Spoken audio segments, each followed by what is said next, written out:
Akan bayar da tallafi ne domin bunƙasa tattalin arzikin mutane musamman a lokacin dimokuraɗiyya. Bayar da babura kimanin guda 360 ga 'yan jam'iyyar APC da suka fito daga yankin mazaɓar jigawa ta tsakiya wanda sanata Sabo Muhammad Nakudu Yayi na zuwa ne a daidai lokacin da gwamnatin tarayya ta dukufa wajen ganin ta fitar da al'ummar ƙasar da dama daga cikin ƙangin talauci da yunwa da zummar ganin an samar da ci gaba mai ɗorewa. Da yake jawabi yayin rabon baburan da aka samar wanda aka gudanar da shi a babban ofishin majestik da ke nan dutse babban birnin jihar Jigawa, sanata Sabo Muhammad Nakudu wanda ya sami wakilcin Alhaji Garba Ilyas wanda mai ya bayyana cewa manufar samar da tallafin na da nufin ganin an samar da dama ga 'yan jam'iyyar domin zamantowa masu dogaro ga kai da kuma jajircewa a kan al'amura.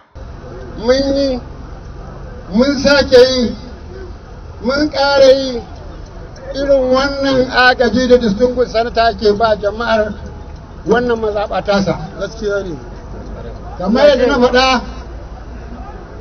a bayarwar da muke ta satin jiya cewa wannan al'amari za a ci gaba da shi har illa ma sha Allah.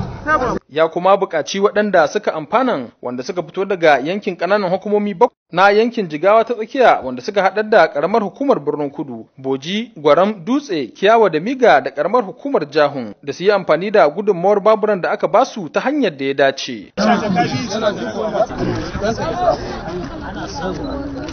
Yayin da yake cin alwashin ci gaba da samar da ire-iren waɗannan tallafi, sanatan ya buƙaci 'yan jam'iyyar APC da ma sauran al'umma da su zamanto masu bayar da goyon baya da kuma yin addu'a ga dukkanin al'amuran da ya shafi tsarin siyasarsa. Wasu daga cikin waɗanda suka amfana da tallafin sun gode wa sanatan bisa kulawar da yake nunawa a gare su a koyaushe tare kuma da cin alwashin zamantowa abokan tafiya.